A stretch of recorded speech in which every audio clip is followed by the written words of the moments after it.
Hey everybody, I am fixing to edit a video and I wanted to do a quick introduction and put a warning of caution on here.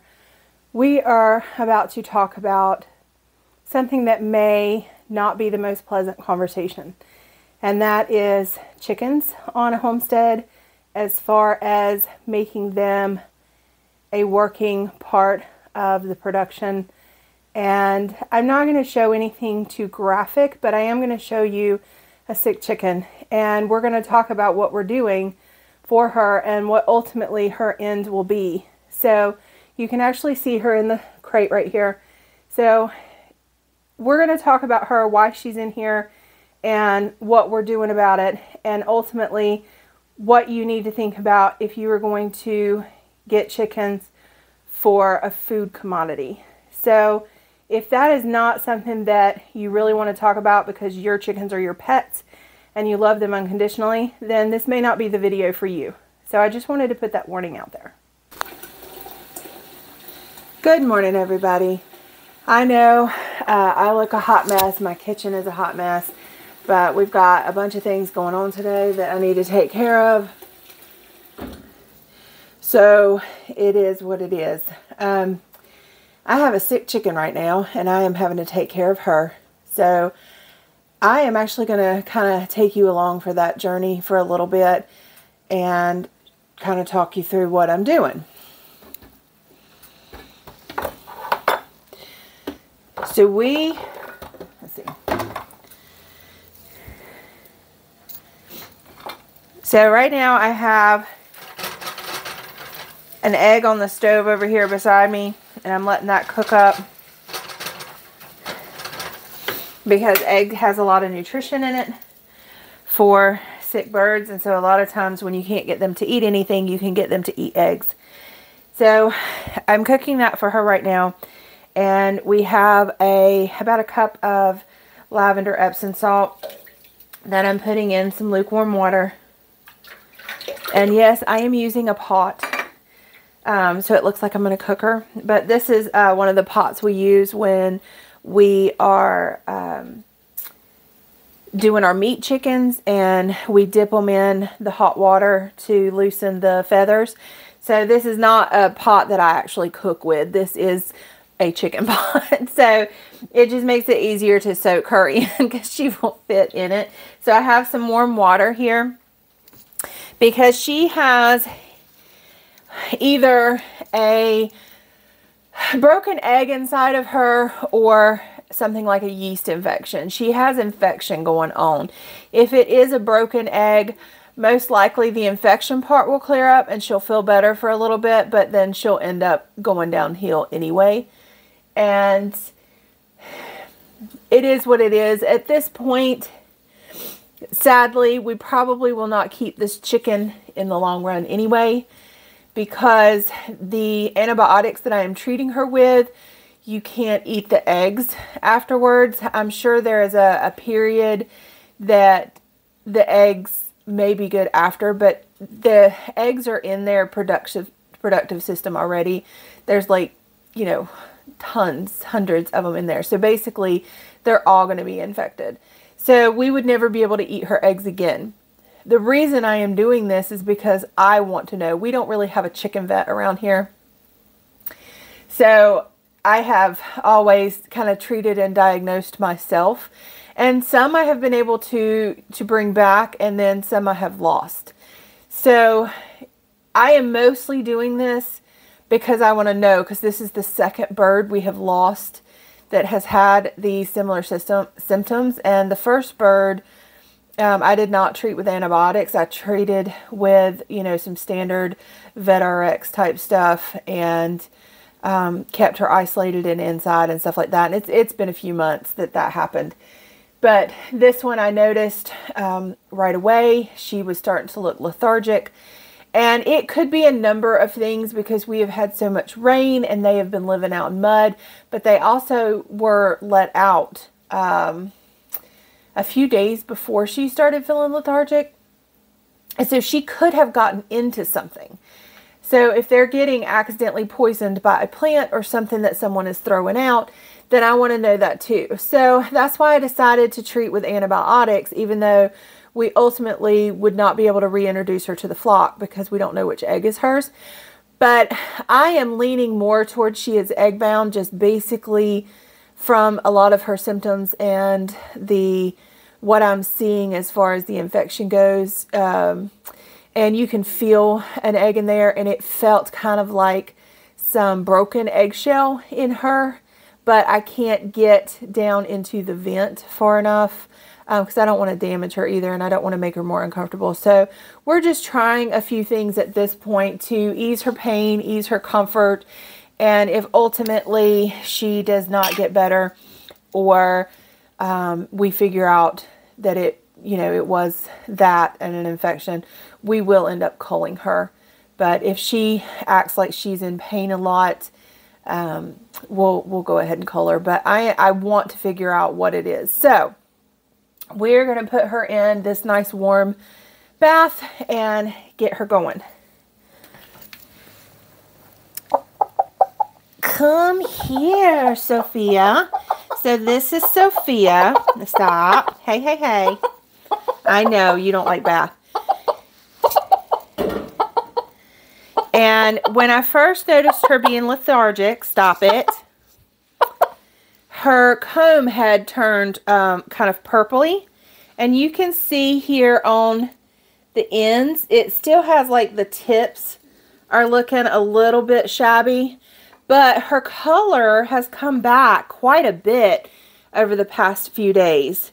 So her comb color is looking a lot better, and she's actually a lot feistier.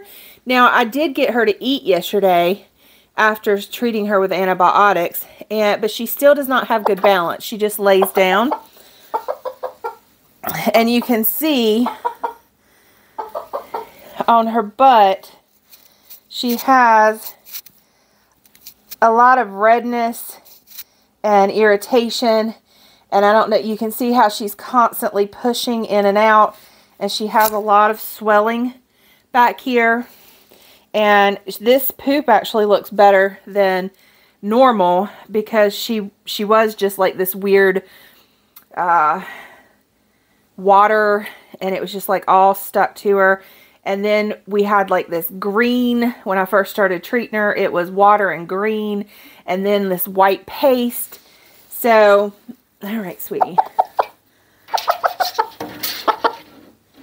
Is that a little hot? Here, we'll add some cold. So her poop has actually improved. There you go. But she's not, her balance, she's standing pretty good now, actually. Her balance has gotten a little bit better, but she's still not got a lot of balance, and she is still laying down all the time. She won't walk around. But she is getting feistier.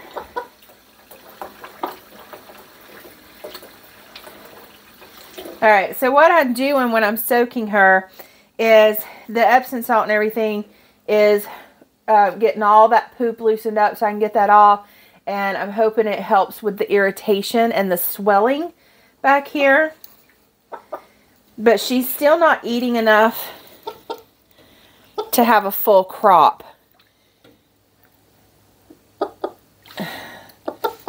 And her swelling seems to be more on this side right here. Like it's swelling out on this side. So while she's in there, I am going to get her. Here you want, so that's a little hot. Hold on. It's hot. Antibiotic ready. Don't get it all down in their water.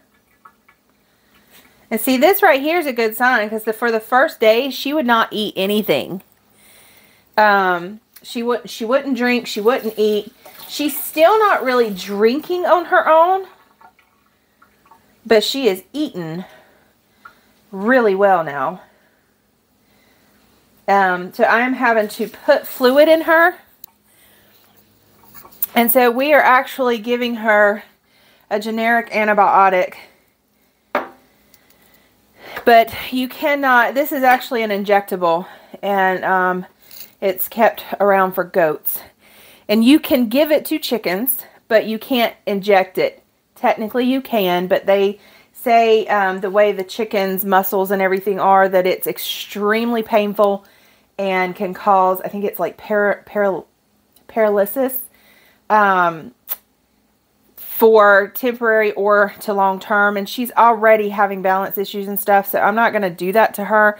Plus, it's super painful. So what we actually are going to do, and I lost my water, is I have just a cup of water, and I keep the lid on it. This is fresh. I just changed it out. But I'll keep the lid on it because I'll keep the medicine in it for up to a day, but then it starts getting really weird, so you have to change the medicine out. So this is a fresh cup. So fresh hypodermic needle, because you don't want to contaminate the meds.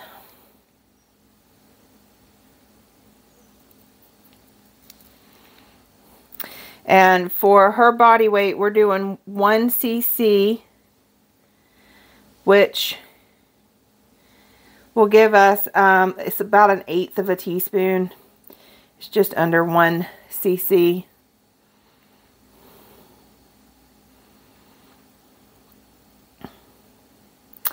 And we'll mix that with a cup of water.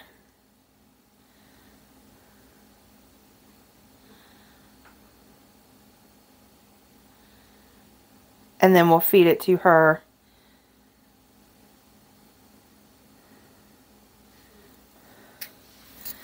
All right.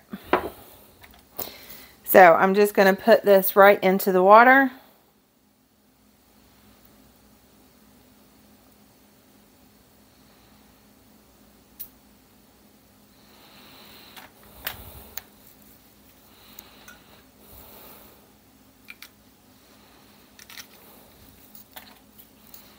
And then dispose of that. So now I'm going to use a syringe, and I have been giving her 2 syringes at a time, 3 to 4 times a day, and she does not like it. I can tell you that right now. I know you hate it. Hate it. It's terrible. Terrible.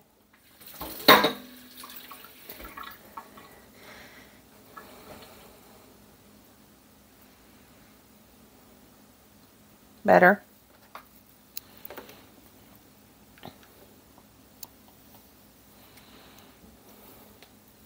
One more time.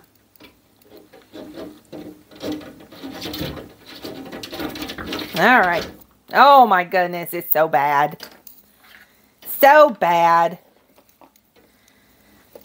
It's terrible. Okay.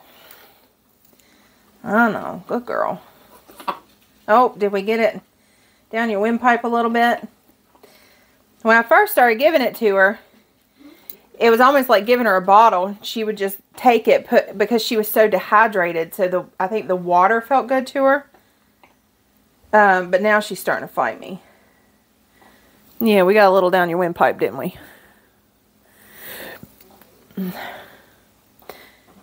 Apparently not too much.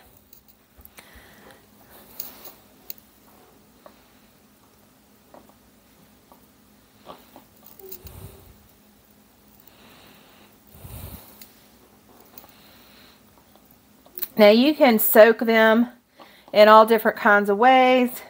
A lot of people will take a tote and cut a hole in the top for their head, and then that way they can't move around. I don't really do that with my chickens.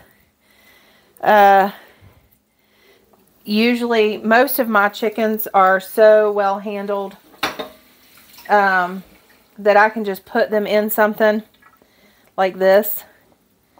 And if they want to move around, I'll just keep my hand on them.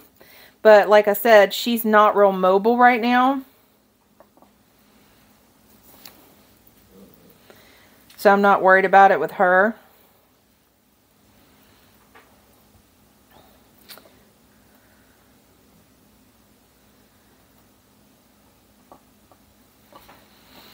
And of course, I'm keeping her in the house because I'm keeping her isolated away from the other chickens.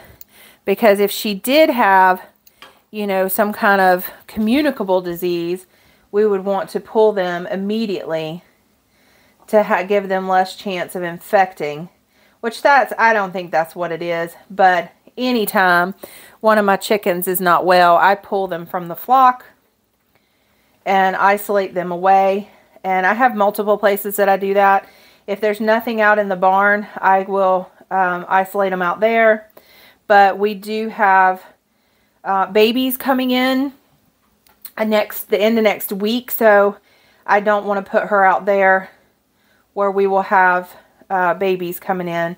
And then I also have a crate in the basement that I can put them down there.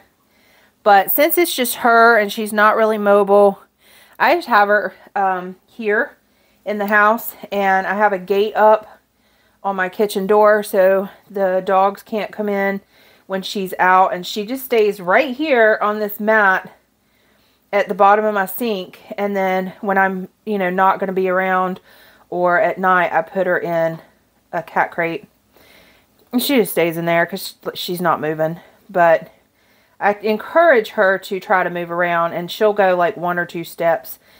After the first day, she didn't go anywhere though. You want some more? No? And I may take her outside and put her in the sunshine for a little bit today with me while I'm working in the garden.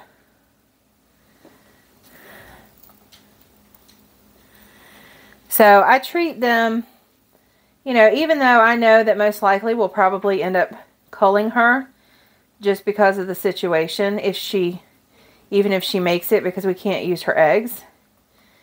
I want to give them a good life, and you know, I want to learn anything I can so that the next chicken maybe I can save. I did have one that had a broken egg, and I was able to get it flushed out, but it broke right at the vent. And this one I think is further down in there. So I do my best by my girls, but I'm also not going to, even if we did have a chicken vet close by, I probably wouldn't utilize them because unfortunately chickens are a rather cheap commodity. I love them and I baby them and I have my favorites. But at the end of the day, I can go out there at any time because I have a rooster and incubate eggs and get more chicks for free and raise them up. Or you can go to Tractor Supply and get them for, you know, $2 all day long. So paying, you dropped it, paying a couple $100s to go to a vet that still may not result in a cured chicken does not financially make sense. Not to mention this chicken is over 2 years old. So her egg production is greatly reduced as it is. So spending that much money on her is not going to net us very many eggs. So these are some of the decisions that if you are going to homestead or you're going to keep chickens for food value. And so she is a laying hen. She is not one that we would eat for meat. But financially, you can't keep 50 chickens. Or like we have, I think 40, close to 40 right now. You can't keep 40 chickens for egg production and they all get old and stop laying, and then on top of that, on top of the feed costs as they get older and become less productive, then you start spending $200 to $300 minimum for a vet bill. And you still wouldn't be able to eat the eggs if they're treating them with antibiotics like what I'm using. So it's hard because they do become our pets. I mean, I love my chickens and I give them a best life. I give them treats. I'm obviously, you know, trying to get her better and see what's wrong. But I know based on the regimen that I chose to go with that she's still not going to be productive. But it might help the next chicken. Or, you know, so maybe it's selfish of me to give her antibiotics and try to get her better, knowing that we would have to cull her anyway. But I think the more information that you have, the better. And I don't want her, you know, to just die out in the coop in pain from a raging infection. I mean, that's awful. I'd rather it be quick. So maybe it is selfish of me to sit here and treat her for study purposes or whatever. But I have to kind of give them a little bit of a chance. And I do love them. But I can't put our finances and our homestead on the chopping block for emotions because they are not pets. And that's something that we have told our kids. They're pets to a certain extent, but you cannot get emotionally tied to them the same way you do with like the dogs and cats. Because their lifespans are so much shorter, and anything that we bring onto the farm or the homestead has to have a job. And if she can no longer do her job, then she is no longer a viable part of our homestead.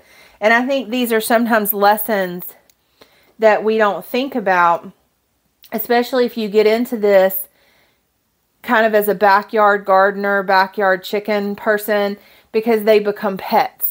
And our chickens are here as part of a homestead operation, as part of a farm operation to provide food. And, you know, in the case of a rooster, he is there to protect the flock. He has a job.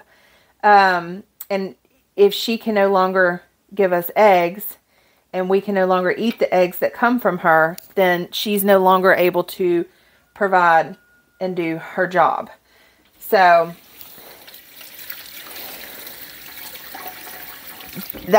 I bring this up not as a happy video, but I bring this up as something to think about, especially for newer homesteaders or newer chicken keepers, that you need to decide right off the bat what your stopping point is.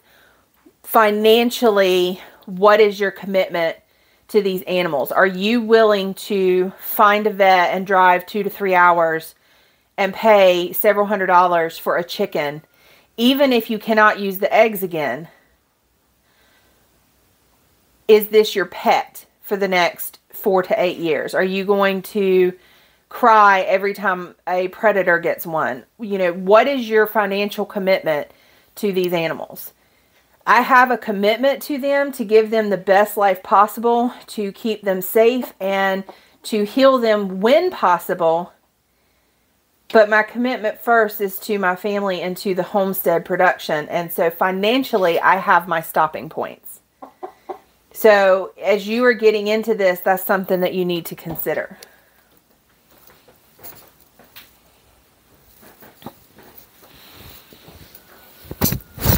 Okay, you ready? You ready? All right, let me make sure all that poop is off. I know. All right, your butt's clean, but woo, you are swollen today. Oh, yes. Super tight. So I am actually feeling what feels like possibly 2 eggs in there, which means she is blocked. So those eggs cannot get out. So I really do feel like this is a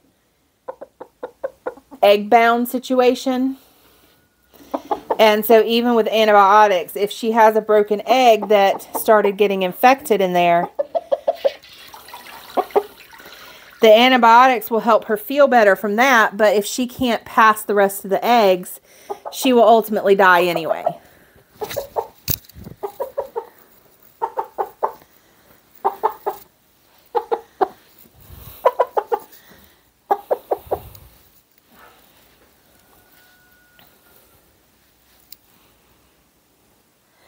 Alright, so I have put her down, and as you can see how her wing is sprawled out, she doesn't have her balance. Alright, alright. There you go. So she's standing a little better there and walking a few steps. That's good. That's the but see that? That's what she was doing in the coop, going up against the wall and like facing away from the chickens, which is a protective stance because they will attack a sick chicken and cull them from the flock. So she would go up under the nesting boxes in the corner and do that. So that's kind of like her safe space. She gets up over there. So I will end up putting her in the crate here in a little bit, but I'm going to let her dry off. You can see how red and swollen she is back there. So I will probably finish out today's regimen of antibiotics, and if we have no improvement by tomorrow, we will probably just go ahead and cull her and put her out of her misery. Okay, everybody, so thank you for joining Miss Sophia and me as we talk about, you know, what's going on with her life and what ultimately will probably be the end of her life. And I know I'm a hot, sweaty mess because when I did the intro and this ending, I had been outside in the garden and it is gorgeous.